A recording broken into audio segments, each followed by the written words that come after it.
He thought his house was quiet, safe, perfect, until he came back without warning and stood in the dark hallway listening. 3 babies were crying like something was wrong, very wrong. A woman he trusted was blocking the nursery door, her voice calm and cruel. Another woman, the cleaner he barely noticed, stood shaking, holding one baby tight, ready to lose her job, her future, everything, just to protect them. Hidden in the shadows, Daniel realized this was not a normal night. This was the moment that would decide who his children would live with, and who might never be allowed near them again. 12 hours earlier, Daniel Harris had kissed his wife goodbye at the front door. He smiled the way husbands do, calm, certain, pretending everything was fine.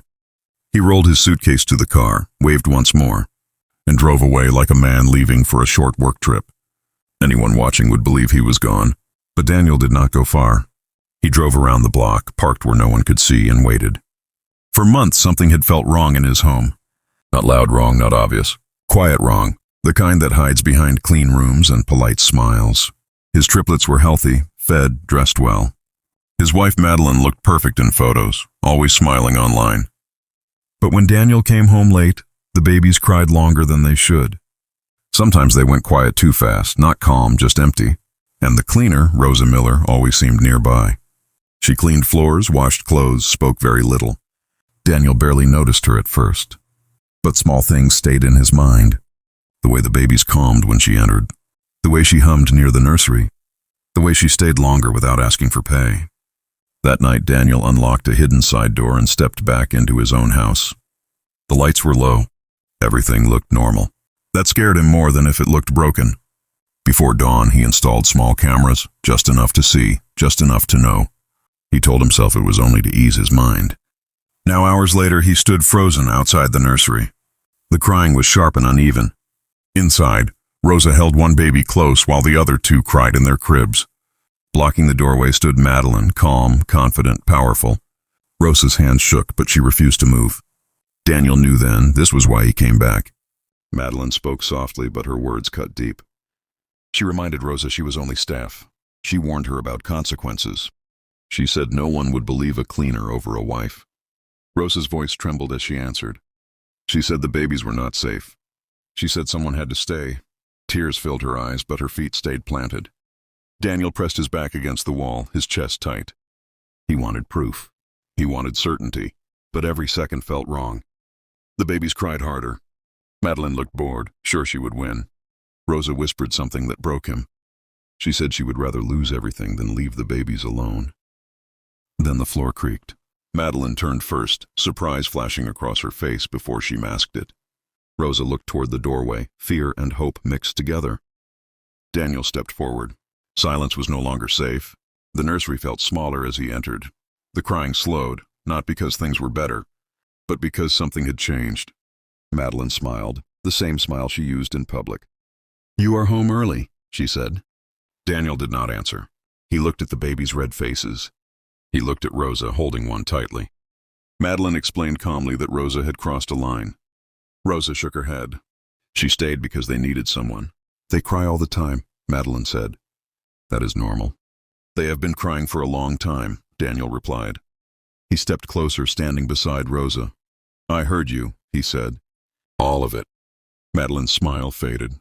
She laughed sharply and finally spoke the truth. She said this life was not for her. She said 3 babies were too much. She said adoption could be undone. Daniel felt his world shift. "They are our children," he said. "They are adopted," she replied coldly. Daniel stepped between her and the cribs. "Enough." This was not stress. This was a plan. Daniel locked himself in his office and pulled up the camera feeds. Most files were gone, deleted. Someone had known. Panic rose in his chest until he saw one file left. "Audio only." He pressed play. Madeline's voice filled the room, laughing, planning, talking about money, timing doctors' divorce, about returning the babies, about freedom. Daniel stopped the recording halfway. This was not a mistake. It was calculated. That morning he called his lawyer. That evening the living room was full. His mother, his brother, his lawyer, Rosa standing quietly near the doorway. Madeline walked in last, smiling. Daniel pressed play. When the audio ended, the house felt hollow. Madeline's face drained of color. No one defended her. "You put my children at risk," Daniel said. She claimed she was overwhelmed. Rosa spoke then softly. She told the truth about long hours of crying, about being told not to comfort them, about staying because she could not walk away. Daniel's mother stepped forward, shaking with anger. She loved them when you only performed, she said. Madeline grabbed her bag and left without another word. The door closed behind her, echoing through the house. Upstairs, the babies cried again. Daniel's mother went to them, humming softly until the house grew calm. Daniel turned to Rosa. "I am sorry," he said. "I did not see you." "I did not do this to be seen," Rosa replied. "I need you to stay," Daniel said. "Not as staff, as their guardian. With protection, a future." Rosa broke down. She nodded. "For them," she said. That night, Daniel rocked one baby in the nursery. The house was not perfect, but it was honest. 3 months later, the house felt alive. Morning light filled the kitchen. Rosa warmed bottles. Her daughter did homework at the table. Upstairs, the babies woke one sound at a time. Daniel changed too. He woke early for them. He listened more. He stayed. Madeline never returned. The divorce passed quietly.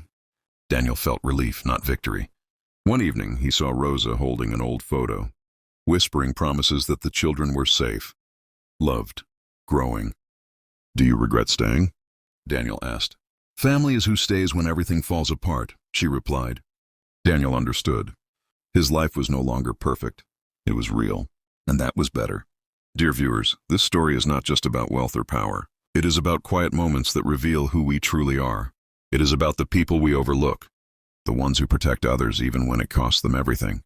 If this story made you pause or think of someone who showed up for you, share your thoughts in the comments. Your words may help someone else today. Please like the video, subscribe, and share it with someone you care about. If you want more emotional stories like this, comment, "More stories." Thank you for staying with us until the end, and thank you for being part of this community.